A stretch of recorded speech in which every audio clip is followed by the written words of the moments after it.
Ինչ է նշանակում լինել առաջնորդ առանց կորսելու մարդ լինելու հատկությունը։ Ինչ է նշանակում ունենալով հայկական արմատներ գլոբալ աշխարհում փոփոխությունների բերել։ Այս բոլոր հարցերի պատասխանը իմ այսօրվա հյուրն է։ Այսօր ես զրուցելու եմ Ernst & Young եւ Accenture ընկերությունների նախկին գլխավոր տնօրեն, Covenant Venture Capital եւ Mount Global Angels Syndicate-ի վենչուրային գործընկեր, Նյու Յորք եւ Կոլումբիա համալսարանների պրոֆեսոր, հեղինակ, ինչպես նաև Նյու Յորքում հիմնադրված Orion Worldwide Innovations ընկերությունների հիմնադիր եւ տնօրեն Տիկին Էմմա Արաքելյանի հետ։ Բարև ձեզ։ Բարև ձեզ։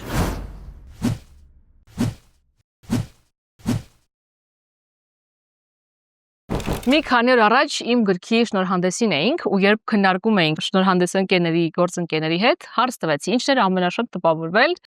Պատասխանը Էմմա Արաքելյանը։ Հարց, ինչու։ Եվ ընկերներից մեկը պատասխանեց, ասում է, միջոցառումների ժամանակ սովորաբար մարդիկ sense 3-4 հոգանոց խմբերով են իրար հետ network անում, բայց մեր միջոցառմանը Էմման բոլորին հավաքել էր իր շուրջը եւ բոլորը sense մի խմբով ինչ որ networking էին անում։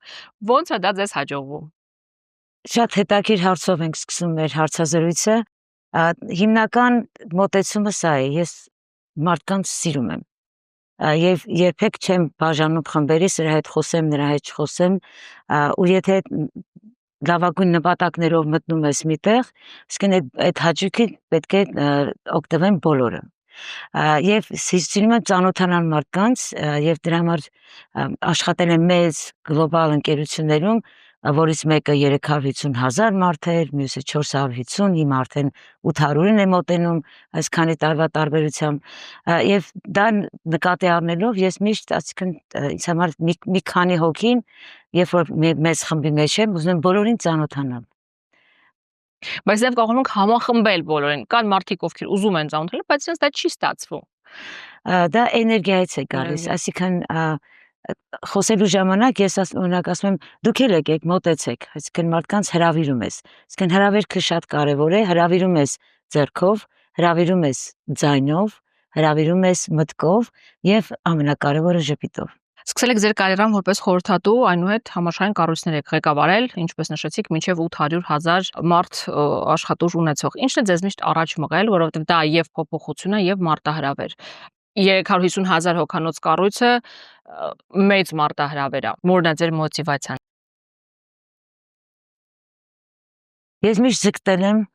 այսինքն մեծ նպատակներ եմ դրել, այսինքն փոքրից այդ բան ուզում եի աստղագետ դառնամ, հետո որոշեցի փաստաբան դառնամ, հետո որոշեցի պատմաբան դառնամ, այսինքն միշտ ինձ հետաքրել է ամբողջ աշխարհը։ Ու երբ որ մոտենում ես հարցին ամբողջ աշխարհին կամ մոլորակի, նույնիսկ տիեզերքի անում ես, ոնց որ ամեն ինչ դառնում է ավելի փոքր, ու այդ փոքրի մեջ ոնց որ մտնում է ամբողջ աշխարհը։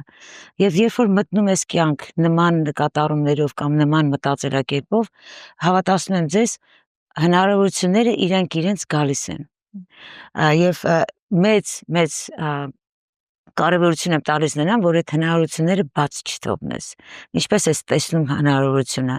Այսինքն ինձ միշտ ասում են, այդքան մեծ արգելքներ, ասենք տեղափոխվել եմ ուրիշ երկիր, ձեր կրթությունը ասենք միայն հայկական էր, հետո ինչպես դարձրի գլոբալ եւ այլն, ես դա արգելք չեմ համարել։ Միշտ ասել եմ, եթե մի բան ձգտում եմ ու տեսնում եմ, որ ոնց որ մի քիչ ավելի երկար պիտի տևի, նույնիսկ այդ բառը չեմ ուզում ասել արգելք։ Ես դա համարում եմ, որ հնարավորություն։ Այսինքն մի ճանապարհ ես վերցրել, որ ոչ թե հենց միանգամից քայլելով պիտի առաջ գնաս, ինչ-որ բաներ պիտի ուղղես, այսինքն ճանապարհին քար կա, նայում ես այդ քարը վերցնեմ հետս տանեմ, թե չէ, զենքայի համար կամ օգտակար մի թուլա, գործիք, թե կանգնեմ, ասեմ, օ, քարա, ինչ պիտի անեմ ու սպասում եմ, թե ինչ-որ մեկը բացի այդ ճանապարհը, քարը տանի, այսինքն այդ բոլոր արգելքը ես նայել եմ որպես հնարավորություն։ Ու դա մեծ ճանապարհի հետաքրքիր հորիզոն է բացում։ Եվ այդպես մեծացել է, գնալու մեծացել է։ Վախենալու չի։ Ոչ։ Այդ մոմենտներ կա, ոչ թե պիտի վախենաս, այլ պիտի հաճույք փնտրես, այսինքն հետաքրություն ու ոնց որ ասում են, սրա մեջ ինչ լավ բան կա, միանգամից վատը չես վերցնում ու վատի վրա կառուցում ու անդադ ասում, որ դժվար է, արգելքները շատ են, գտնում ես այդ, ասենք, 10 հատ դժվարության մեջ մի բան, որ ասենք քեզ ավելի է ոգևորում, սկսում ես դրանից։ Այնքան օրինակներ ունեմ եւ իմ այդ գրքի մեջ այդ օրինակները շատ բերել եմ, մարդկանց ոգևորում եմ, որ արգելքը արգելք չի, արգելքը հնարավորություն է հաղթահարելու ու դրանով ավելի առաջ ես գնում։ Դուք աշխատանքի բերումով նաև շատ եք շփվում երիտասարդների հետ։ Հա, ներդրում եք անում ստարտափերում, շփվում եք իրենց հետ։ Եթե համեմատենք սերունդների տարբերությունը, հա, հիմա այժմյան երիտասարդները, իմ կարծիքով, միգուցե ես սխալվում եմ, իրենք մի քիչ շատ ավելի տոլերանտ չեն, իմունիտետ չունեն այդ արգելքները հաղթահարելու։ Կուզենայի լսել ձեր կարծիքը, որովհետև շատ ենք, հիմա մենք էլ ենք լսում, դուք էլ վստահ լսած կլինեք, որ չեն ուզում ինչ-որ բան անեն, իրանց այդ կոմֆորտի զոնայից չեն ուզում դուրս գալ։ Ուզում եմ ձեզ լսեմ, արդյոք այդ տենց հա ձեր փորձով, եւ եթե այդպես է, ինչ եք անում դուք, որ փոխեք։ Սերունդների մասին խոսելուց ես կուզենամ սկսեմ նշեցիք իմ գործունեության մեջ, որ ես դասավանդել եմ աշխատանքի հետ միաժամանակ, անգլերեն ասում են adjunct professor, այսինքն ինդուստրիայից գնում ես երիտասարդների հետ հատուկ դասեր ես վերցնում եւ կրթում ես իրենց հենց աշխատանքի իմաստով, այսինքն ինչպես է մտնելու շուկայի վրա, եւ 17 տարի դասավանդել եմ adjunct professor Նյու Յորքի համալսարանում եւ 4 տարի Քոլումբիայի համալսարանում։ Այդ ընթացքում, եթե արդեն տեսակ, 2-3 սերունդ փոփոխություն է եղել։ Ուրեմն իմ պատասխանը ոչ թե ուղղակի կարծիք է, թե ես այսպես եմ մտածում, ես աշխատել եմ այդ սերունդների հետ եւ երբեմն իմ graduate ծրագրերի մեջ եղել է 17 տարեկանից մինչեւ 70 տարեկան ուսանող, այսինքն նույն սենյակում եղել են տարբեր սերունդներ։ Եթե կենտրոնանանք հիմիկվա սերունդի, որը կոչվում է Gen Z, Z as a zebra, Generation Z-ն ծնվել է 1999-ից մինչև 2010 ենք համարում։ 2010-ից հետո, սիրելի հանդիսատես եւ սիրելի Էմա, խնդրում եմ նշեք, որ Alpha Generation-ն է արդեն, իրենք արդեն 15 տարեկան են, ինչ է նշանակում, 5 տարի հետո իրանք արդեն շուկայում են։ Այո։ Հիմա ամբողջ աշխարհում 30-35% Gen Z-ն աշխատանքի մեջ է, այսինքն մտել է շուկա, մեզ հետ միասին աշխատում են, մտածում են, մեզ հետ միասին ստեղծագործում են։ Ինչն է տարբերությունը Gen Z-ի նախորդներից։ Generation Z, այո, իրենք ավելի tolerant չեն, բայց տարբեր նպատակով։ Իրենք հարցադրումներ են դնում։ Եթե մենք առաջ ասում ենք սա արա, միլենիալները ասում են կանեմ, բայց մի քանի հարց են տալիս։ Իսկ Generation Z-ն հարցում է ինչու։ Ինչու պիտի անեմ։ Այսինքն իրենք հարցադրում են, նա ինչ որ այդքան էլ արդիական չի, այդքան էլ էֆեկտիվ չի, հարցնում են, բայց ինչու պիտի անեմ։ Ոչ թե չեն ուզում կամ ծույլ են։ Խնդրում եմ, այս generation-ին նման անուններ չտալ։ Իրանք ուղղակի ավելի պատրաստված են, որտեղ մենք այդ հնարավորությունը իրենց տվել ենք։ Իրենք արդեն ծնվել են iPhone-ի եւ Samsung-ի դարաշրջանում, այսինքն ինֆորմացիան ուղղակի օվկիանոսի են մեծ հոսքի պես իրանց լսվել է։ Մեր մոտ ավելի քիչ է եղել, այսինքն այս տարիքում իրենք 2-3 անգամ ավելի շատ պատրաստված են, research արած են, դրա համար հարցնում են։ So ես մեծ հույս ունեմ այս սերնդի վրա, ինչու, որտեղ իրենք պետք է փոխեն այն, ինչ որ արդեն չի աշխատում։ Ինչ որ մեկը պետք է ասի, ինչու պիտի այսպես անենք, եթե կարելի ավելի լավ անել եւ կամ էլ բոլորովին սխալ է, որտեղ ժամանակները փոխվել են։ So ես ողջունում եմ Generation Z բոլորի դիմում եմ, խնդրում եմ շարունակեք նման մոտեցումը, ինչ որ ճիշտ չէ, ինչ որ արդեն արդյունավետ չէ, պետք է փոխվի։ Իրենք այդ փոխող սերունդն են։ Սերունդներից խոսելով չեմ կարող նաև չխոսել AI-ի մասին, որովհետև Gen Alpha-ն հատկապես հիմա AI-ի հետ շատ լավ հարաբերությունների մեջ է։ AI-ը փոխում է աշխարհը, արհեստական բանականությունը եկավ ու այլ ոչինչ երբեք նույնը չի լինելու, բոլորս ինչ որ չափով կախում ունենք։ Ուզում ձեր կարծիքը լսել, որովհետև շատերը ասում են AI-ը գալիս է որ մեր աշխատանքը մեզանից տանի, AI-ը գալիս է որ աշխարհը քանդի, հեսա ռոբոտները գալու են մեզ ղեկավարեն ու նույնիսկ մեմեր են այդպես պատտվում, որ ռոբոտները գալիս են որ բոլորին սպանեն, ասում են իրան ձեռք մի տուր, հարցնում եմ մյուսը ինչու, ասում են ինքը միշտ մերսի էր ասում եւ խնդրում եմ ինձ գրելուց։ Ձեր կարծիքն եմ ուզում լսեմ, AI իսկապես եկել է քանդի փոխի, ինչ է ուզում անի։ Նախ AI-ը արդեն բանականություն բառը մեջն է, եկեք մի քիչ զգուշ վերաբերենք, որտեղ եւ բանականությունը մարդու տված բանականությունն է ու միշտ է շարունակելու մնալ մարդու բանականություն։ Ես հարցին շատ եմ տալիս, որտեղ ես տեխնոլոգիայի նորարարությունների մեջ եմ, ինքս արդեն ներդրող եմ եւ որպես վենչուրային ներդրող եւ որպես հրեշտակ ներդրող angel investor ունեմ 22-ից ավելի ներդրումների եւ այդքան մարդկանց հետ շփվելուց հետո մեծ մասը AI-ը իհարկե մեջն է։ So ես նման հարցին պատասխանում հետեւյալ ձևով։ Եկեք տեղափոխվենք 1800-ականներ։ 1800-ականներին ամբողջ տրանսպորտացիան հիմնված էր ձիերի վրա։ Ուրեմն 1800-ական կեսերին Ամերիկայում մեծ շինարարություն սկսվեց տրանսպորտային ձիերի ճանապարհներ սարքեցին ամբողջ Ամերիկայում մեկ միջև հիմա կան այդ ճանապարհները, բայց արդեն խոտաբույսերով են ծածկվել եւ մեծ ներդրումներ անելուց հետո ունեին թունելներով, գեղեցիկ ամբողջ այդ հյուսիս, հարավ, արևելք, արևմուտք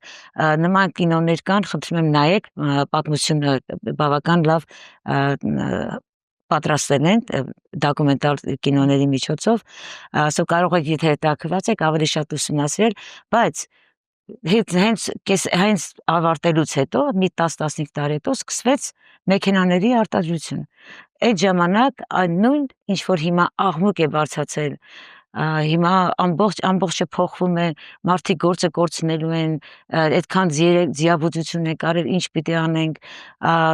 մարդիկ գործ են կորցնելու, այդքան սովորեցրել են, նույն պատմությունը իհարկե մասշտաբները հիմա ավելի մեծ,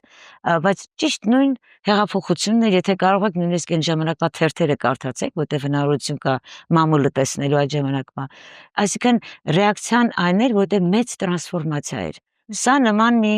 նման փոփոխություն է եւ ինչ ստացվեց այդ մեքենաները գալուց հետո։ Ստեղծվեցին նոր ինդուստրիաներ,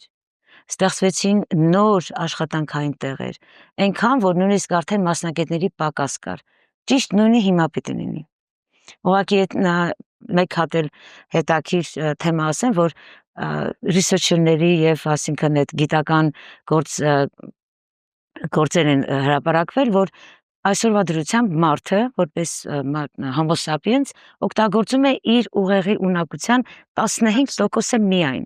Այն էլ ոչ բոլորը նույնիսկ կա, նայած իրենց աշխատանքի չափի։ Ուրեմն մենք որպես Homo sapiens, որպես մարդ, որպես մարդկային էություն, մեր ուղեղի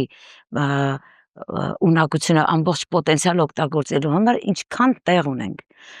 AI-ը մեզ այդ հնարավորությունն է տալու, որ ոչ թե մենք դնենք պարզ կրկնվող գործիք լինելու եւ նման գործեր անելու, այլ վերցնենք արդեն պատրաստված, արագ պատրաստված, շատ արագ պատրաստած այդ ամբողջ data-ն, ամբողջ ինֆորմացիան ու մենք արդեն դրա վրա ավելի հետաքրքիր լուծումներ առաջարկենք բժիշկների համար,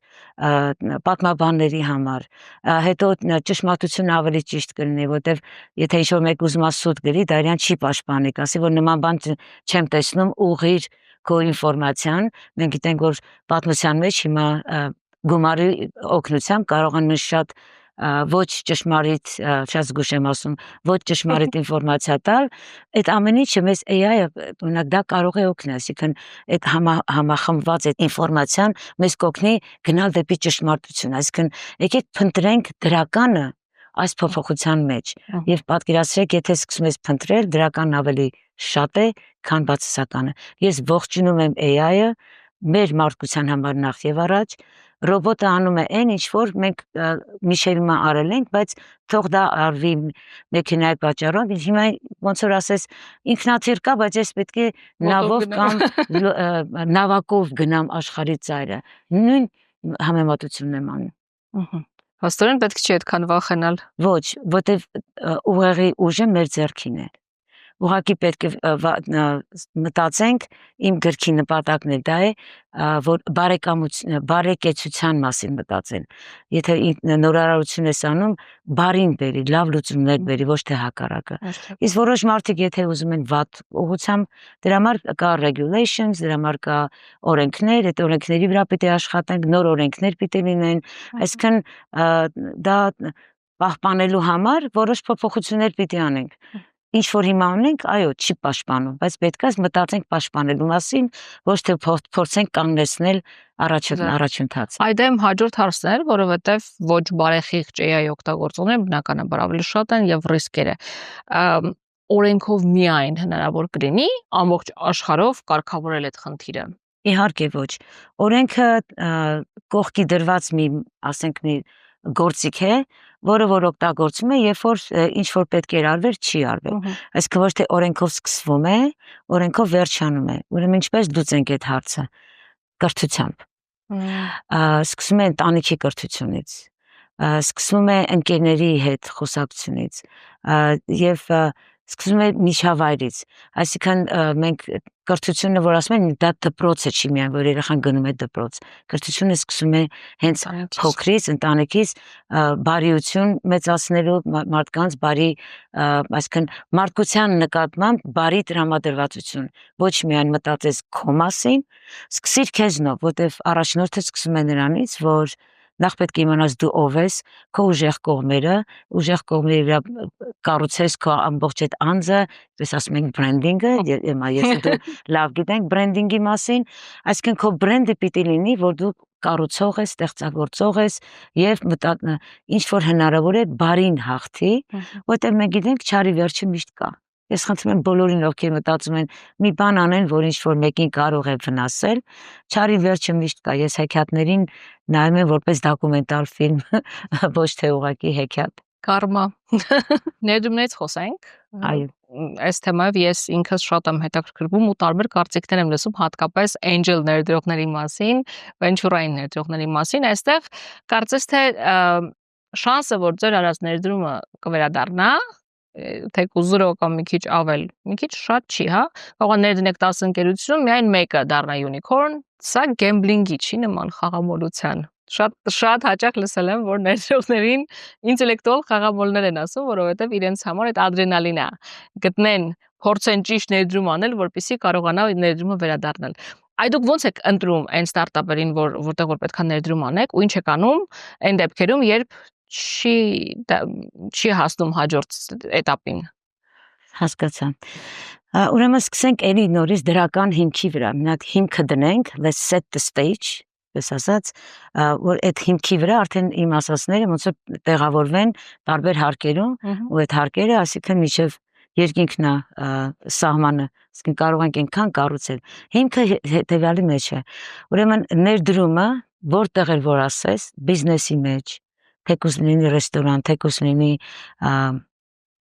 բիոթեք ընկերություն, այսինքն բիզնես դնելու ժամանակ միշտ այդ ռիսկը կա, որ կարող է աշխատել, կարող է չաշխատել։ Մի քիչ տարբերությունը այդ angel investor-ի կամ թեկուզ Wall Street-ի մեջ գումարը դնելու, այդ ամբողջը կարող ենք ասել gambling, եթե այդ բառով սիրում ենք, կարող ենք օգտագործել, բայց այստեղ նպատակն է կարևոր։ Ուրեմն գեմբլինգի ժամանակ կա, որ խաղամոլության ժամանակ, այսինքն կորցնում ես, ով է հաղթում, ասենք թե կազինոն ասենք։ Ուզում եմ խուսափել այդ բառից, բայց դե կազինոն հաղթեց։ Այդտեղ արդյունքը ո՞րն է։ Ուղղակի գումարը ինչ որ մեկից գնաց մյուսին, առանց որևէ, ինչ որ մեկը հարստացավ մի ընկերություն։ Angel investition-ի ժամանակ դու քո ներդրումը անում ես մարդկության զարգացման ուղղությամբ։ Դա այնքան մեծ ադրենալին է, որ դու, այսինքն ապագան ես կառուցում։ Դա ինչպես նպատակը մեծ է, կարևոր չի ինչքան գումար ես դնում։ Այսինքն angel-ներին հնարավորություն է տվել դեռ 1930-ական թվականներին, որ ամբողջ Wall Street-ի օրենքները փոխվեցին, այդ մեծ բանից հետո, recession-ից հետո, 29-32 թվականներին, դա այսինքն գեմբլինգը դարձրեցին օրինական, որովհետև այդ գումարը, ասենք թե որ քո տանն է, ավելի լավ է լինի մի համընդհանուր տեղ ու դա դնում են շրջանառության մեջ ու գնում է դա երկրի զարգացման, ինդուստրիաների զարգացման համար։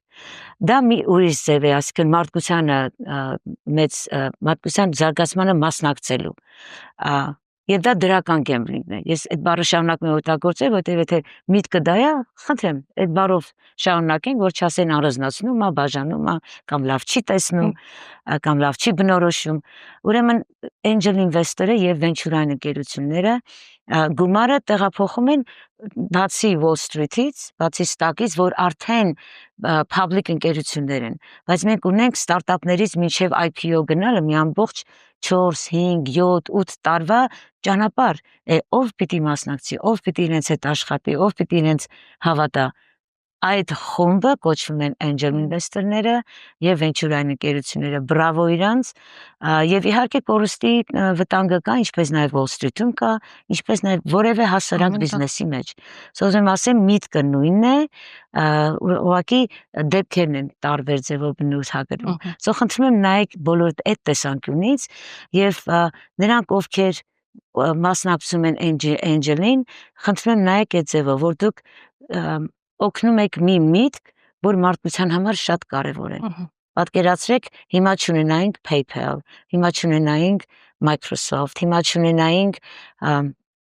Airbnb կամ Uber, այս բոլոր այս ամեն ինչը մեր կյանքը լավացրել է։ So նայեք այդ կողմից եւ խնդրում եմ նրանք ովքեր որոշ գումար միտեղ հավաքել են, դրա 5-10%-ը հիմա crowdfunding-ներ հնարավորություն կա, այսինքն $10-ից մինչև $1000 կարող ես հանգիստ մասնակցել եւ մենք Հայաստանում արդեն կունենանք crowdfunding-ը, Հայաստանում կան venture-ային ընկերություններ, մենք հատուկ ծրագիր ենք անում, եթե կարելի է մի քիչ երկար պատասխանեմ։ Ուրեմն Video Armenia-ի հետ, Orion Worldwide-ը եւ Կենտրոնական բանկի հետ հելվետացնել է մեզ միացել, մենք այս արդեն 2-3 տարի զբաղվում ենք Alternative Investments in Armenia Program, այլընտրակային ներդրումներ, որի մեջ մտնում է ստարտափների support-ը, որի մեջ մտնում է ուրիշ նորարարություններ բիզնեսի մեջ, որը որ կզարգացնի մեր բանկային համակարգը, մեր առողջապահությունը, տրանսպորտային թունելների այդ քանդելը, նոր ճանապարհների նոր ձևով կառուցելը, թելեկոմ ընկերությունները, satellite-ի հետ կապելը, այսինքն այս ամբողջը ոչ թե ուղղակի ստարտափը software company է, ստարտափը մեր ապագան կառուցող իդեան է, որ մի քանի հոգի կամ մի քանի մարդիկ ռիսկ են արել, որ սկսեն։ So մենք ողջունենք նրանց եւ մասնակցեք, խնդրում եմ, ասեք կարդալ, սովորեք, ոչ թե ասեք gambling, այլ ասեք, որ ինչպես մասնակցենք մենք այս ամբողջ մեր եւ ազգի, մեր երկրի, մեր հայության եւ ամբողջ աշխարհի ապագային։ Տեսեք, հարցս պիտի տայի ստարտափերի մասին, բայց այդ ձեր պատասխանից մի այլ հարց առաջացավ հայաստանյան իրականության մասին։ Ներդրումները, որը որ հիմա դուք նշում եք, կարծում եմ դեռ այդքան հանրայնացված չեն, մարդիկ միգուցե չունեն այդքան գիտելիք, վստահություն եւ միգուցե չեն հասկանում, թե ինչի պետք է իրանք ստարտափի մեջ ներդնեն, ասենք կարան այդ փողով գնան Դուբայում տուն առնեն։ Ոնց համոզենք մարդկանց, ովքեր ունեն գումար հետ գցած եւ այդ գումարը, այսպես ասած, քնելու փոխարեն կարող են մի բարի գործի մեջ ներդնել։ Այ ինչ անել, որ հայ մարդը, ով ունի այդ գումարը, չմտածի տուն առնեմ վարձով տամ, այլ անեմ այս ներդրումը ստարտափի մեջ, որ բոլորիս համար լավ լինի, այդ թվում եւ ինձ։ Շատ լավ։ Ուրեմն եթե հնարավորություն կա ֆիզիկական, այսինքն asset մեջ գումար դնելու, խնդրեմ գնացեք գնեք այդ Դուբայի տունը, բայց ինչու Դուբայ, թող Հայաստանում հողեր լինի, այսինքն որտեղ ուզում եք ներդրեք, եթե դա ձեր առաջնայինն է, բայց կողքից ուղղակի ավելացրեք մի փոքր գումար, մտեք այդ network-ի մեջ, այդ մտածելակերպի մեջ, շատ փոքրից սկսեք։ Եթե դա էլ չեք ուզում, ուղղակի մտեք angel-ային ընկերություններ կա, որոնք ոչ մի գումար չեն ուզում մտնելու մեջ, մտնելու համար։ Օրինակ, իմ title-ի մեջ ասեք Mount Global։ Եկեք մտեք, եւ միջալուց մի բան ասեմ, ամեն մարդ չի կարող մտնել, որտեղ ինչ որ պայմաններ կա, այսինքն այսքան գումար եթե աշխատում ես, կանես, եթե չէ, angel network-ի մեջ մտնելու համար որոշ պայմաններ կա աշխարհով մեկ, ինչած համաշխարհային պահանջներ են, իսկ եթե ուզում եք crowdfunding-ի համար դες մեծ պահանջներ չկա, մտեք, գնացեք crowdfunding աշխարհով մեկ, պարտադիր չի միայն Հայաստանում էլ կարծեմ այս տարվա վերջին արդեն պատրաստ կլինի մեծ regulation-ների պատճառով,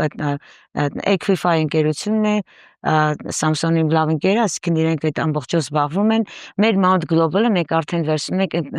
angel-ների, որոնք արդեն որոշ գումարի հասել են համաշխարհայինով,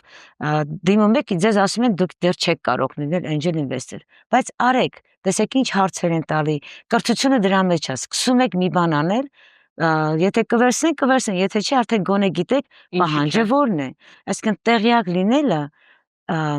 շատ կարևոր է, անտեղյակ լինելը ուղղակի դուք կորցնում եք, հիշում եք ինչպես սկսեցի իմ խոսքը։ Կորցնում եք հնարավորություններ առանց նույնիսկ իմանալու թե ինչ եք կորցրել։ Այսինքն իմանալով կորցնելը արդեն հաղթանակ է, չիմանալով կորցնելը ուղղակի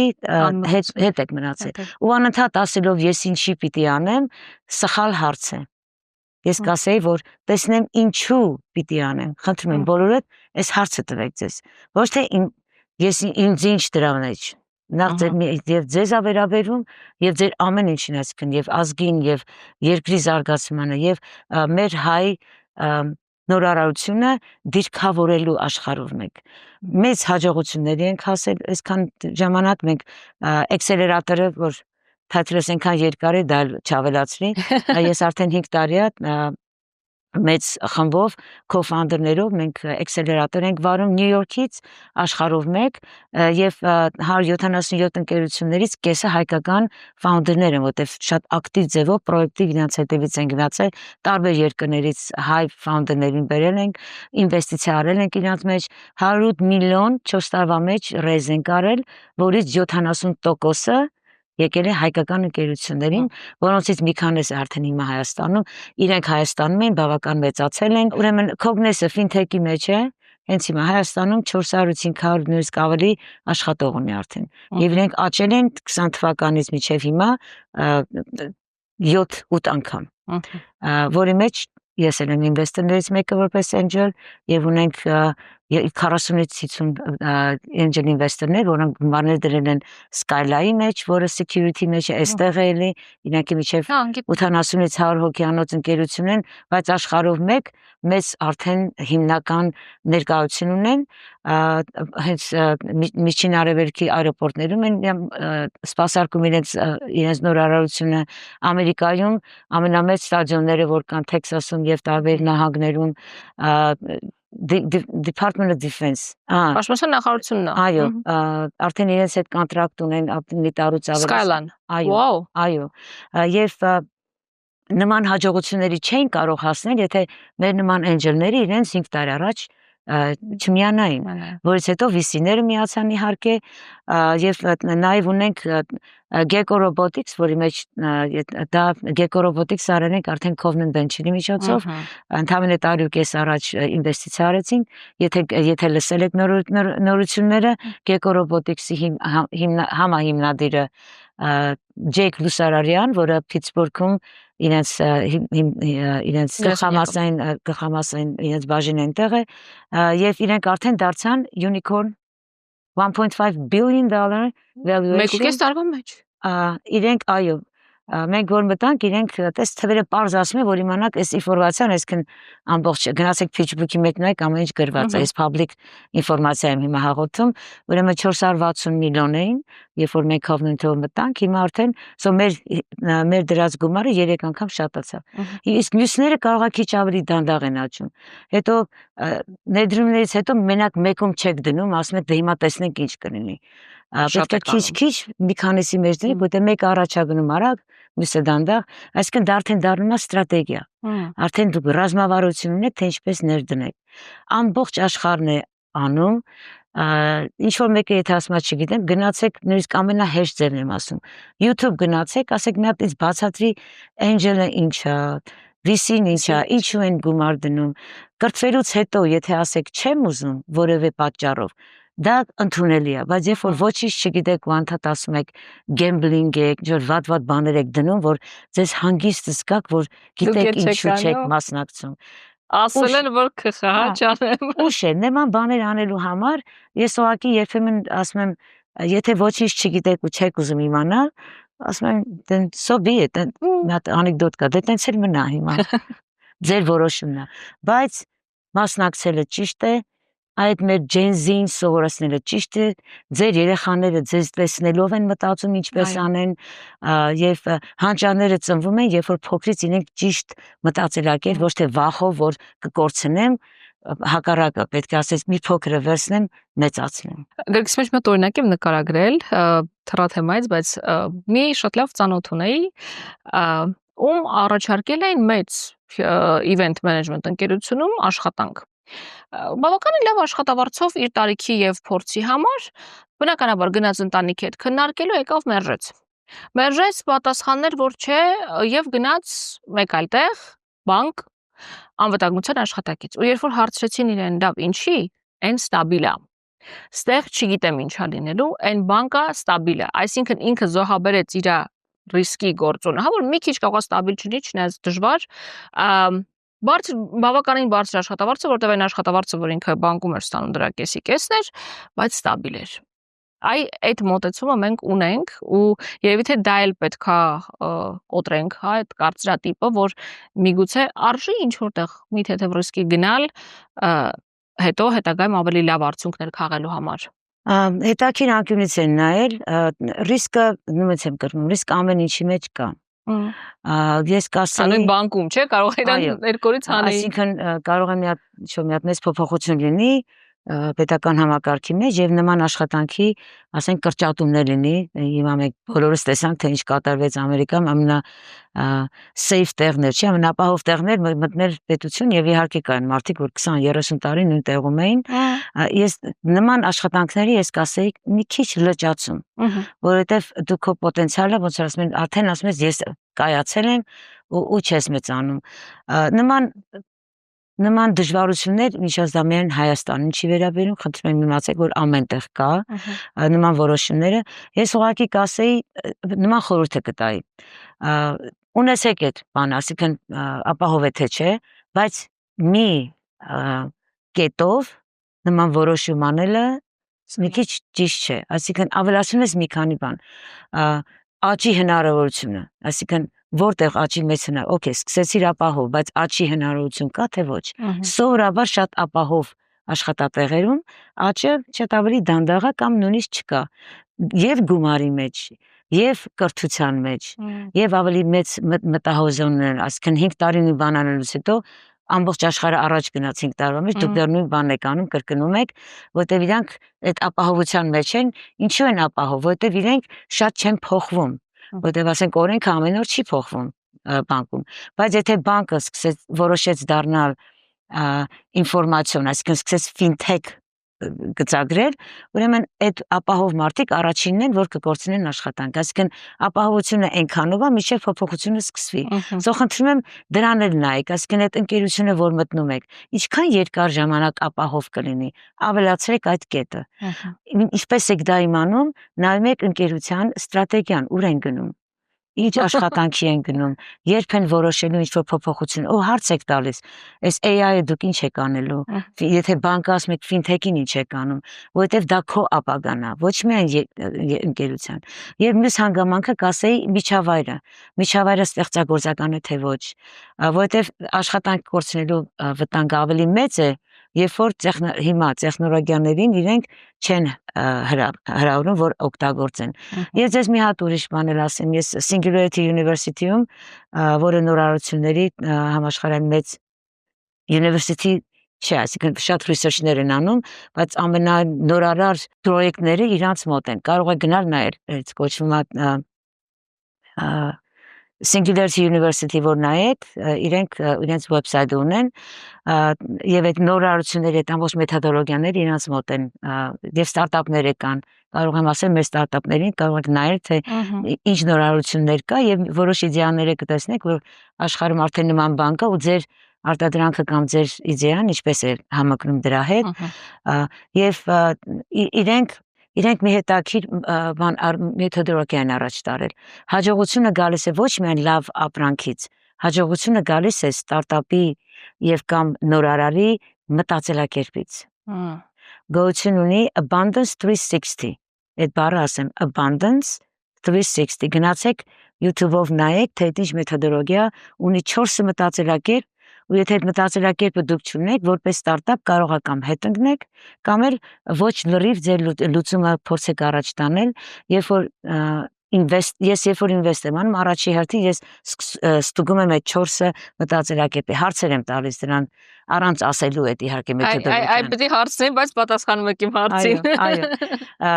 4 անկյունակար է եւ դրանք եթե չունես, նշանակում է քո մտածված ապրանքը կամ սերվիսը ինչ որ բանով պետք է զիջի Ահա։ նախ արագության մեջ, հետո սկոպի մեջ։ Եվ մյուս մեթոդոլոգիան, որ կասեի, դա կոչվում է 6D, 6 թիվը եւ D as a David։ 6D գնացեք նայեք, թե դա digital transformation-ի վերաբերյալ է։ Այսինքն, երբ որ ինչ որ ինֆորմացիա, որը սկսվել է 1990-ականներից, այսինքն, երբ որ նկարները դարձան digital, երբ որ երաժշտությունը դարձավ digital, տեսակ մի ամբողջ տրանսֆորմացիա եղավ։ Հիմա արդեն ապրանքները printing-ը պետք է լինի 3D printing-ով, որը հաջորդ ամենամեծ տրանսֆորմացիան պետք է լինի innovation-ը, իրականանա 11 տրիլիոն դոլարի այդքան ինդուստրիաները փոփոխության մեջ են, այսինքն ամբողջ իրենց գործունեությունը պիտի փոխեն։ So հաջորդ ամենամեծ iPhone-ից հետո, Kodak-ի այդ ֆիասկոից հետո, այդ բոլորից հետո հիմա 3D-ն հաջորդն է։ Իր ամբողջ այդ 11 տրիլիոնը հեքիաթ չի, այսինքն ամբողջ բոլոր երկրները աշխարհով մեկ արտադրությունը պիտի փոխվի։ Ինչ եմ ուզում ասել, շոկոլադ ես ուզում, տանը մի հատ փոքրիկ մեքենա դրած, software-ով ընտրում ես, քո ուզած շոկոլադը print ես անում, ու ուտում ես։ Կոշիկ ես ուզում, բան ես անում, այն մյուսն ասենք, թե կոշիկ ես տվում, հագուստ ես տվում, այսինքն տանը ունես մի բան առնում ես ու կարող ես այդ ամեն ինչը print անել։ Այսինքն ինչ է նշանակում այդ բոլոր ընկերությունները, որ հիմա արտադրում են, իրենք ինչ պիտի անեն։ Եվ դրա համար արդեն դրա համար print ընկերությունները, այդ 3D ընկերությունները հիմա աշխատում են շոկոլադի ընկերությունների հետ։ Համագործակցում են, արդեն սկսել է այդ ամբողջ շարժը, միշտ այս տարի չէ, 2015-ից հետո սկսել են համագործակցել, թե ինչ պիտի անեն։ Բաճկոններ, այսինքն մեքենայի մեջ նստած բաճկոնը պատվիրում ես, կողքի տեղը print են անում, գնում ես վերցնում ես։ Okay։ Վերադառնանք մեր հայկական ընկերությունին, ու այստեղ մի հատ մասնագիտական հարց է ինձ մոտ առաջանում։ Տեսեք, նշեցիք ընկերություններ, որոնք unicorn են, բայց շատերը չգիտեն դրա մասին։ Եվ զուգահեռ կան ընկերություններ, ովքեր ունեն շատ իդեալական զիլ հաջողություններ, Pixar-ը, Service Titan-ը եւ մնացածը, որոնց մասին գիտեն բոլորը։ Արդյոք հանրայնացման PR-ի խնդիր ունենք, թե չէ։ Այո, եւ ավելին։ Ուրեմն սրա մասին շատ եմ խոսել եւ մեր մինիստրության ներկայացուցիչների հետ եւ դրսում ինվեստորների հետ։ Ուրեմն Հայաստանում ունենք 4 unicorn, որից մեկը Decacorn է։ Ինչ է նշանակում Decacorn։ 10 միլիարդ ավել։ Տեսեք, այդ դրա մասին չգիտեմ։ Okay, հիմա ասեմ, եւ միջազգային սրա մասին արդեն գրել եմ, սպասում եմ ես հաղորդմանը, որ հայտարարեմ եւ որից հետո պիտի տպագրեմ։ Okay։ Միջազգային սրա մասին խոսենք, թե էլ որտեղ դնեմ։ Ուրեմն խոսում եմ հենց այդ PR-ի մասին։ Հայկական իրականության մեջ մի քիչ ժխտման մոտեցում կա, որ ասում ես, այս ունենք, ասում եմ, որտեղից գիտես, ինչ չգիտես, փոխանակ ասի։ Ինձ ասա, թե այդ ոնց ես հայտնաբեր, այսինքն դրական չի միանգամից, խնդրում եմ, հայություն եւ Հայաստանում եւ դրսում, երբ որ նման հայտարարություններ են անում, միանգամից մի ժխտեք, հակառակը, փորձեք իմանալ, թե որտեղից է այդ ինֆորմացիան գալիս։ Այսինքն source-ը իմացեք, ու դա շատ լավ հարց է, ասում ենք, որտեղից գիտես։ Ու ասում ես, որ ես ինչ տեղից իմացել եմ, ես ինչ տեղից ասել են։ Եթե լավ source չի, ասում ես ճիշտ ասած, ես էլ եմ ուզում իմանալ, բայց այնքան ուրախացել լուրով ուզում եմ խոսենք դրա մասին։ Այսինքն լավը տարածեք լավ հիմքի վրա, որտեղ այդ հիմքի վրա էլ շենքն է կառուցվում։ Վատ հիմքի վրա կամ կիսատ պռատի վրա, ոնց որ ասում են, քանդվելու հնարավորությունը շատ ավելի մեծ է։ Հետո էլ AI-ը մեզ նորից կժխտի, եթե մենք շարունակաբար ժխտենք։ Ուրեմն 4 unicorn-ի մասին եմ խոսում, որից մեկը Decacorn-ը։ Առաջինը soft construct, սիրելի soft construct, ընդունեք, որ դուք Decacorn եք։ Հայտարարում եմ ու գրել եմ, արտիկլը պատրաստ է, սրան էի սպասում։ Երկրորդը Digitain, խնդրում եմ ընդունեք, որ բիլիոնը անցել եք։ Հայտարարում եմ։ Երրորդը իհարկե Pixar-ը, որը նույնիսկ թվով ասեմ, ինչած Pixar-ի մեջ մենք public employee tender ենք հայտարարել, public է, կարող եմ հանգիստ հայտարարել եւ մենք Covenant Venture-ի միջոցով 1 միլիոնի, այսինքն աշխատավորները, որոնք երկար ժամանակ տեսեք ինչքան են հիմա կրթում, դեռ ասում են, «Վա, այտենց բան կա»։ Այո, կա։ Ուրեմն Pixar-ում մարդիկ աշխատել են 2000, եթե չեմ սխալվում, 11 թվականին։ Այն ժամանակ որ սկսվել է, շատ փոքր գումարով է։ Հիմա արդեն իրենց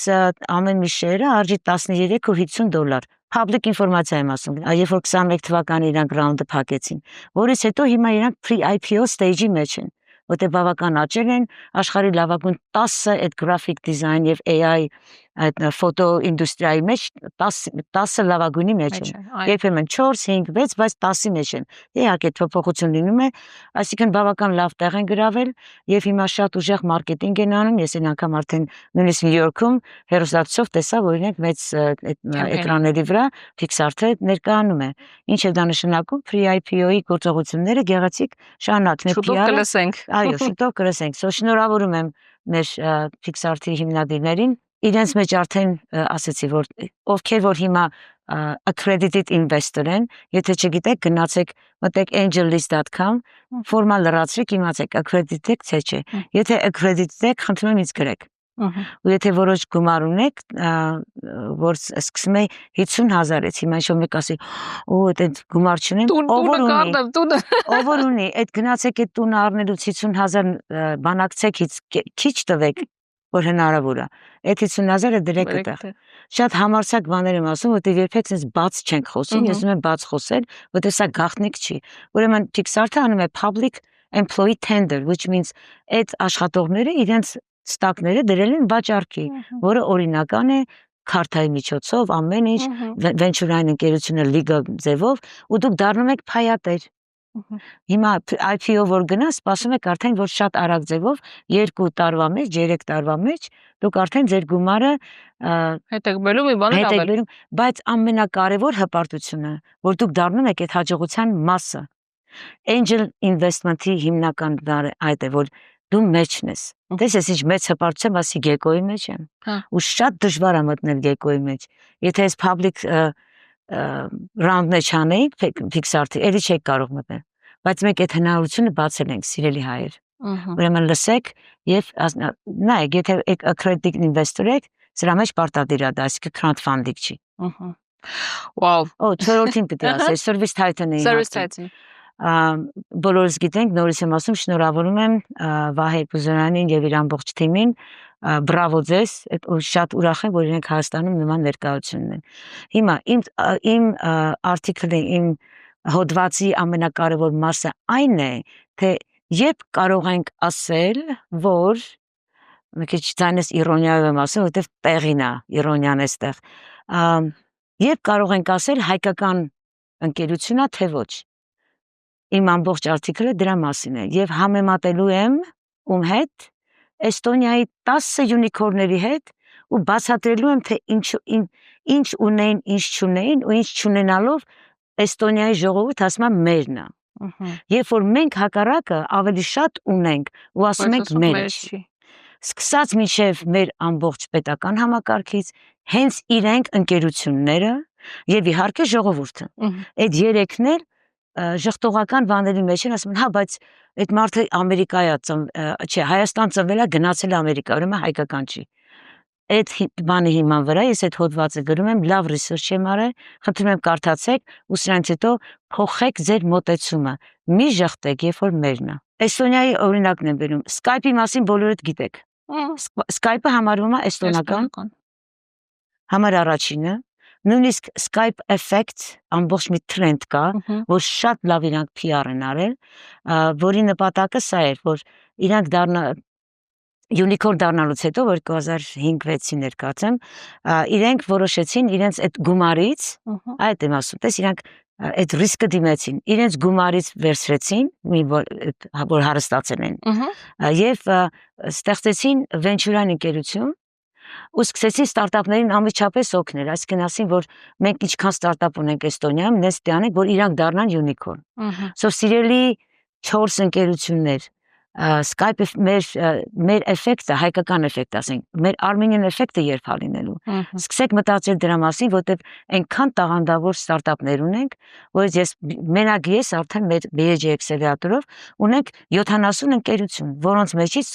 լավերը լավ առանձնացել են ու արդեն բավական հաջողություն են fundraise են անում, էկոսիստեմով լավ ծանոթ են։ Եթե ուզում եք իմանալ այդ որոնք են, գնացեք bajaccelerator.com լիստի տեն այնտեղ։ Նայեք, կրթվեք, այսինքն մի ասեք, բա որտեղից իմանանք։ Տեղը ասում եմ,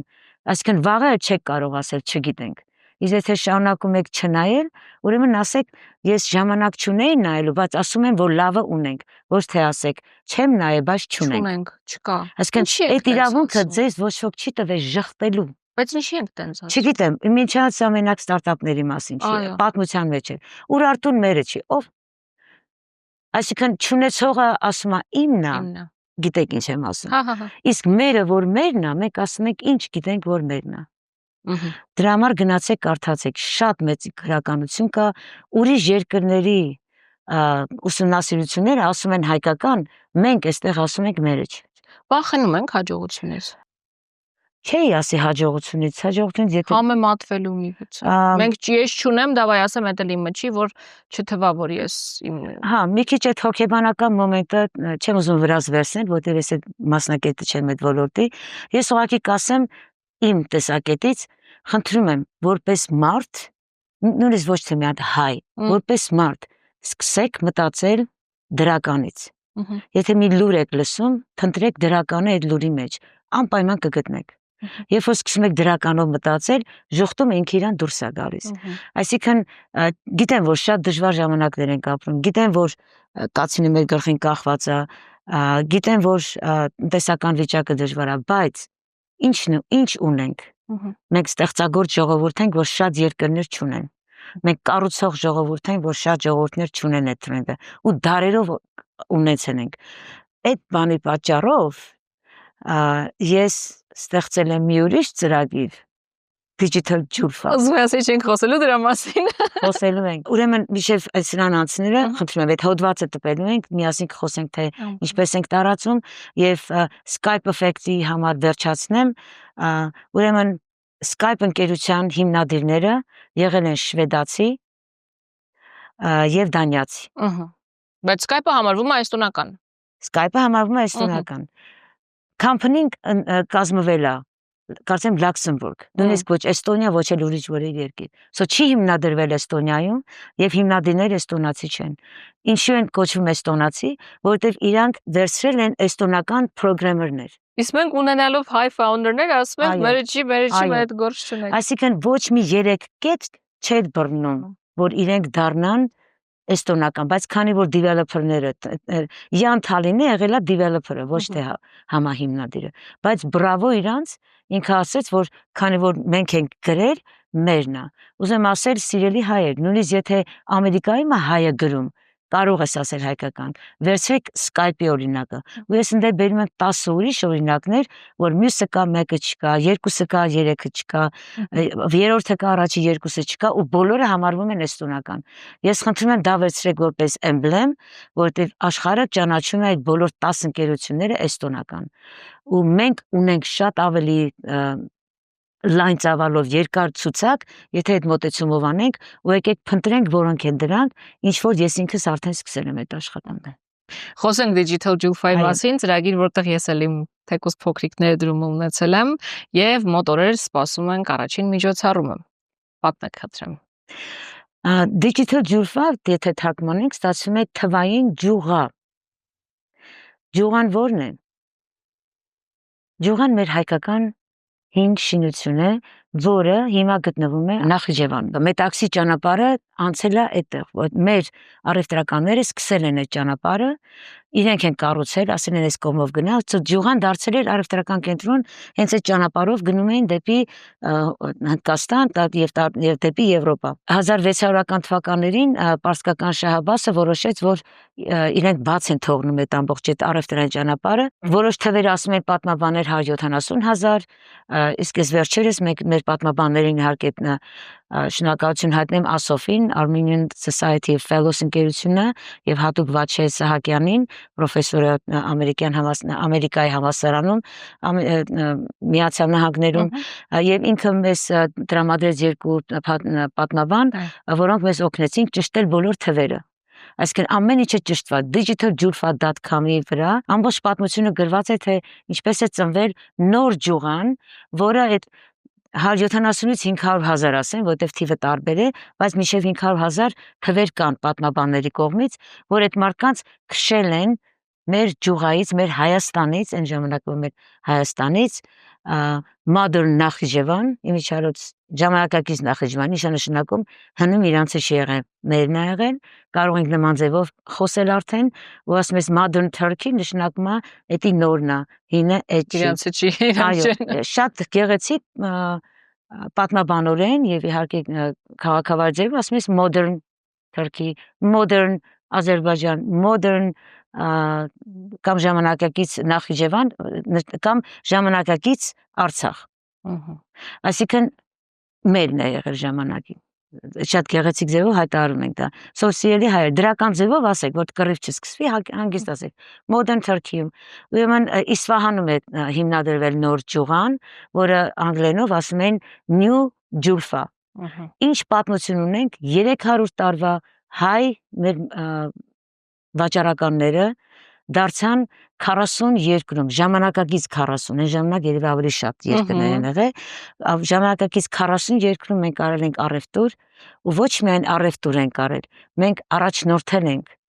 մենք ու արել ենք դա 300 տարի նորարարությունների միջոցով, նոր տրանսպորտի ձևեր, նոր նավեր, մենք նավատոր ենք ունեցել, առաջի անգամ հայերն են 15-րդ դարի վերջերին սկսել նավերի վերանորոգում անել, մեր ինժեներները, կարող եմ ասել ինժեներ,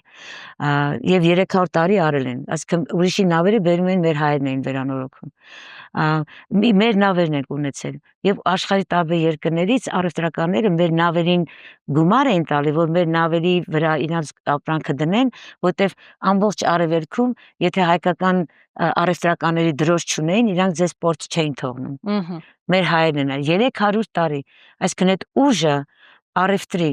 պոլիսիների, օրենքների, կաստումների, ամբողջ կանտրակտների, այդ ամբողջի հիմքը դրել ենք եւ եթե կարդաք կապշեք, որ այդ դրված հիմքերը դեռ միշտ օգտագործում են առևտրի մեջ։ Հիմքը դրել են հայերը։ Բայց ասում մեր չի, չէ։ Ես հայտարարում եմ, որ ինչու եմ հետ բերել այդ պատմությունը, որ մենք մեր հայության ասենք, մենք միշտ ուժեղ եղել ենք, մենք միշտ առաջնորդել ենք նորարարությամբ, ու եթե նայեք ընդամենը 10 կամ ավել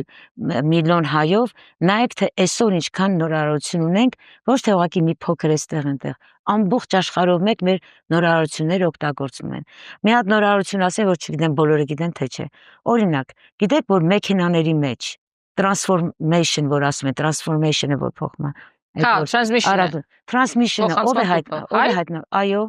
բանկային սիստեմը, այս քարտերը, հա, ATM-ը գիտեն։ Այո, ուրեմն կամ գունավոր հեռուստացություն, որ ասում են մերը, ասում գնա լավ կարդա։ Ով է հիմնել, նորած, այո, հայ։ Ընդեղ ունենք մի քանի շատ ավելի բան, օրինակ այդ ճանապարհի վրա որ ավազը պտտացնելով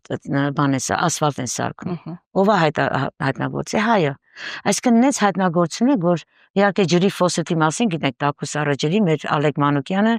որը որ ծնեց AGBU ընկերությունը, եթե գիտեք։ Այն մարդիկ, որոնք հասել են մեծ հաջողությունների եւ լավ գումար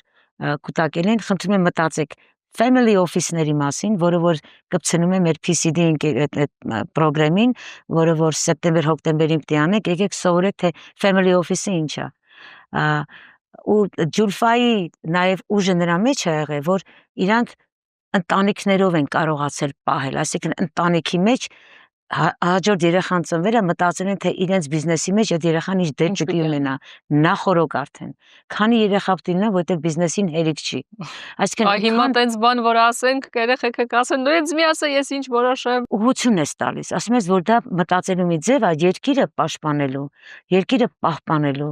հարուստ լինելու, հարուստ մնալու, եւ հարստությունը միայն հարուստ լինելու համար չի։ Հարստությունը այդ մեր սերունդներին լավ հիմք տալու մեջ է, որ այդ հիմքի վրա իրանք էլ մյուսը կառուցեն։ Հիմա մենք բավական թուլություն ունենք դրա մեջ, սոսիալի ծնողներ, եթե լավ բիզնես ունեք, մտածեք թե ինչպես դարձնեք family, եթե հնարավոր է։ Իսկ եթե չէ, կարողացեք իրենց այն ճանապարհի վրա դնել, որը ամբողջ ընտանիքին էլ է օգնում։ Սա երևի թե մի քիչ նոր մտածելակերպ եմ ասում, բայց աշխարհի ուժեղ պետությունները այդ ընտանիքների բիզնեսներով են ուժեղ։ Եվ շատ մեծ կարևոր նորությունն է ասելու դրական, որ երբեք հիմա ոչ ոք չի մտածում տենց։ Մենք 3 տարի առաջ որ սկսեցինք այդ ալենտրակային ներդրումների ծրագիրը, իհարկե պետքա շուկան ուրիշ անկյունից նայենք, նայեցինք թե ինչ ձևի բիզնեսներ ունենք, ինչքան են մեծացել ու մենք մի հետաքրիր հայտնագործություն արեցինք, որ Հայաստանում 80-ից 85%-ը բիզնեսների կառավարվում են ընտանիքների կողմից։ Այսինքն մեզնից անկախ մենք ճիշտ ենք արել։ Ուրիշ երկրներում նման բան չկա, անհատների մոմենտ կա, բայց այստեղ ինչ ենք ուզում ասել, մեծացեք եւ հենց որ մի քիչ արդեն մեծանում եք, որ կարող եք ավելի ընդարձակվել, family office հասկացողությունը պետք է անեք։ Family office նշանակում է արդեն ուղղակի ոչ թե բիզնես եք անում, այլ արդեն ռազմավարություն եք արել 5 տարվա, 15 տարվա, 25 տարվա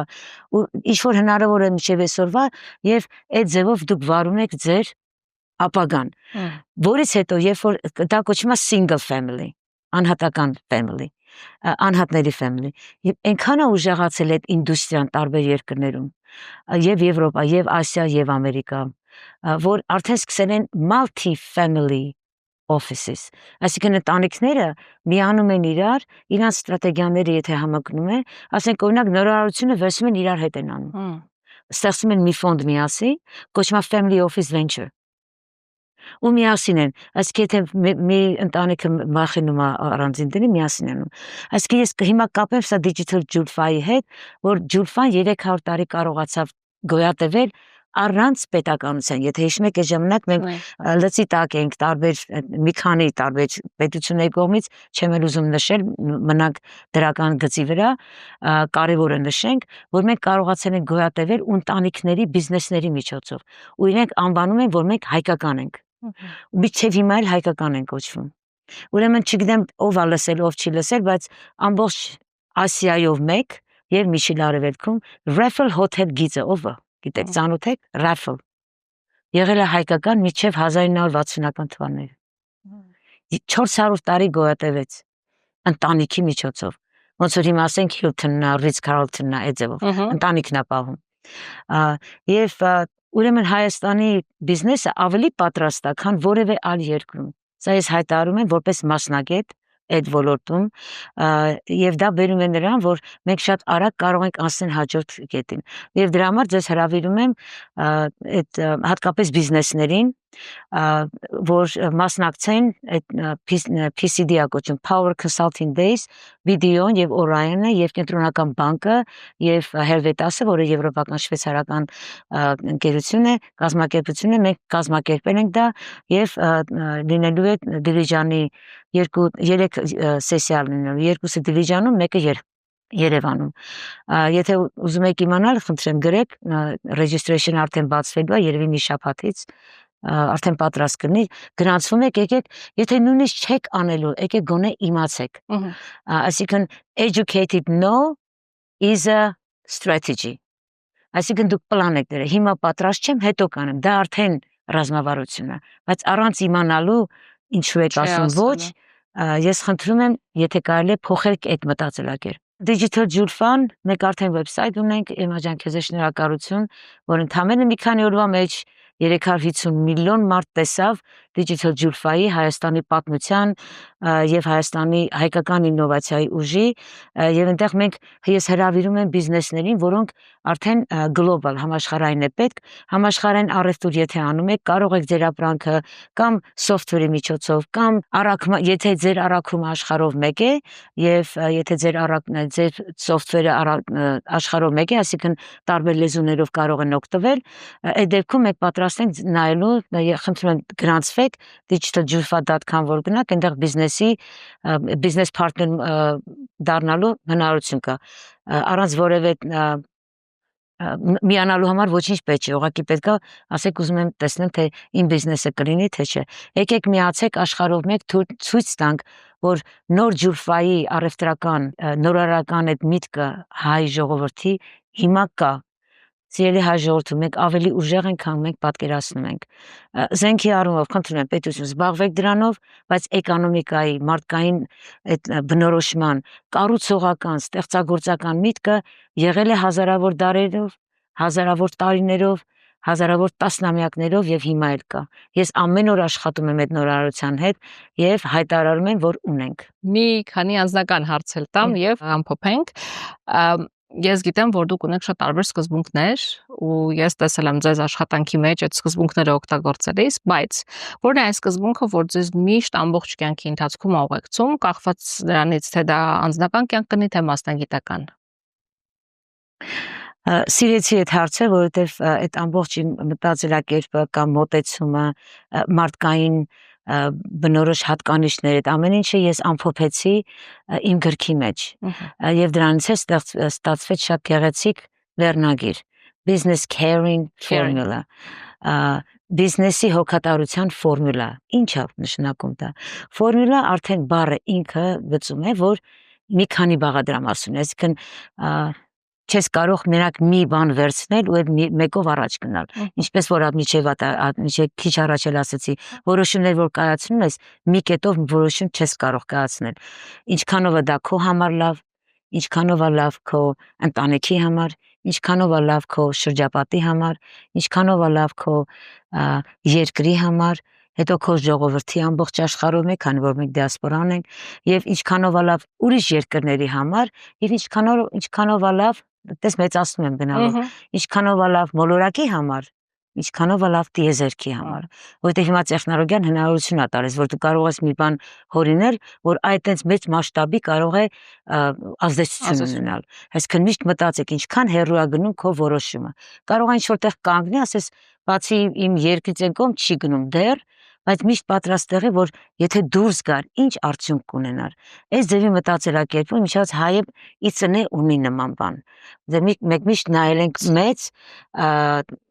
որոշ դեպքերում ոչ, բայց հիմնականում այդ միտքը մեկ ունենք, մեկ տիեզերական այդ մեծ բանը միշտ ունեցել ենք։ Դա պատմությունն է ցույց տվել, մեր այդ նորարարությունները, բանը, աստղերի այդ ժամացույցները, այդ ամեն ինչը որ տեսնում ես, մեզ ոնց այն ժամանակ կարող են նման բան նույնիսկ այդ աստիճանի մտածել, այդքան հեռու։ Ուրեմն այդ մտածելակերպը վերցնելով, որ կարող ենք սկսել ինձնից եւ վերջանում է տիեզերքով, այսինքն այդ շարավիղն եմ վերցնում ես, ինձնից մինչև տիեզերք, շատ կարևոր է, որ ունենանք մի քանի կարևոր հիմնական հատկանիշներ, որ ոնց են ասում, անգլերենով ասում են non-negotiable, դա չի քննարկվում։ Դա ասում ես, եթե ասում են իսկ սա, ասում ես դա չի քննարկվում, դա չեն փոխելու։ Որոնք են իմ համար։ Առաջի հերթին ազնվություն։ Ինքդ քո նկատմամբ նախ եւ առաջ, մենք գիտենք, երբ մենք ազնիվ, նույնիսկ մեր նկատմամբ երբ չենք։ Ու եթե ինչ-որ մի բան ուզում ես մի քիչ հակառակ անել, եթե դա արդեն կարևոր է ընտանիքիդ համար, հետ ասում ես լավ, եթե այս մոմենտը մի քիչ ազնիվ չի, ինչի համար ազնիվ, ինչն է նպատակը, եթե նպատակ չունի, ուրեմն չես անում, ուրեմն ուղղակի ազնվությունը շատ կարևոր է, ազնիվ եղի քո նկատմամբ, ազնիվ եղի ընտանիքիդ նկատմամբ, ազնիվ եղի ու տես գնում, մինչև տիեզերք, այսինքն սկսում ես այդ հարցը դնել, հաջորդը հարգանք, ես պահանջում եմ հարգանք իմ նկատմամբ, չեմ պահանջում սեր իմ նկատմամբ, չեմ պահանջում, որ ինձ հավանեն կամ ասեն լավներ, բայց պահանջում եմ հարգանք։ Հարգանքը հիմքն է։ Ոսկե խնդրում եմ բոլորդ, եթե մի բան ուզում եք հաստատել ձեր մեջ, որովհետև եթե դու ուզում ես հարգանք, ինչ է ստացվում։ Դու դա էլ տալիս ես ուրիշին։ Այսինքն կարող ես խիստ լինել, կարող ես ջղային լինել, կարող ես ինչ-որ վիճաբանել, բայց երբեք հարգանքի գիծը չես անցնում։ Որևէ տեղ, նորից եմ կրկնում, սկսած քեզնից, վերջացրած տիեզերքով։ Մյուսը որ կա, ես կասեի հումորի զգացումը, որովհետև կյանքը մենք չի ասի, կյանքը այդքան երբեմն դժվարություններ է մեր առաջ դնում, որը մենք կարող ենք փոխարինել դժվարություն բառը կամ արգելք բառը հնարավորություններով։ Այդ հնարավորությունները լրացուցիչ աշխատանք են պահանջում, ոչ թե դժվար է, այլ ուղղակի դու չէիր մտածել, որ էդ էլ պիտի անես ու ասում ես դժվար է, բայց դա քո պլանն էր, դա չի նշանակում, որ միջավայրը պատրաստ էր քո պլանին, որտեղ միջավայրը արդեն ուներ իր պայմանները։ Ուրեմն նորից եմ կրկնում, դա դժվարություն չի, արգելք չի, ուղղակի դու պլանիդ մեջ չուներ, որ ինչ է նշանակում, պլանը փոխի։ Միայն ու միայն վերադասավորի, միայն ու միայն նոր մարդկանց հետ ընդգրկի, միայն ու միայն նոր partner-ներ փնտրի, այսինքն բավարար չէր քո մտածելը ու քեզ տիեզերքը ցույց է տալիս, որ ավելի մեծ կարող է։ Ուրեմն շատ դրական ձևով ավելացնում ես, պահելով ազնվությունը, պահելով հարգանքի մոմենտը եւ այդ ամեն ինչը հումորով ավելի ոնց որ ավելի հեշտ է լինում։ Եվ մյուսը որ կասեի պատասխանատվությունը։ Այսինքն մի բան որ սկսում են անել, ինքդ քո նկատմամբ պատասխանատու եղի, ոչ թե րոպեն մեկ միտքը փոխում ես, այդպես consistency պետք է լինի, պետք է պատրաստ լինես, որ փոփոխություն կարելի է, բայց փոխելուց առաջ նայում ես, ում ես վնասելու այդ փոփոխությամբ։ Եթե մենակ ես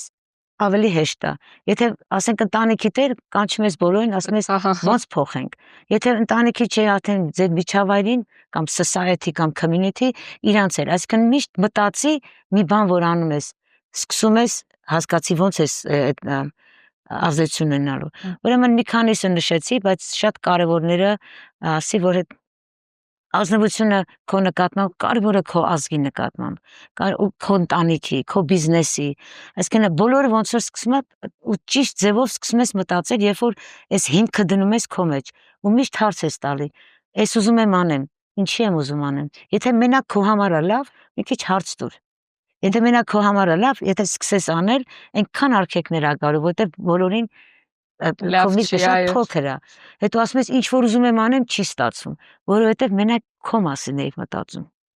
Այդ ամբողջ շարավիղը չէ, որտեղ մենակ ինչ պիտի անես, ինչ որ մի բան կանես, միշև մի տեղ։ Նրանից հետո արդեն ոնց որ քո համար պատ ա լինելու, բայց դրանք բոլորը հնարավորություններ են, երբ որ դու պլանիդ մեջ մերցնես։ Հուսով եմ պատասխանեցի Այո, հարցին։ համապարփակ։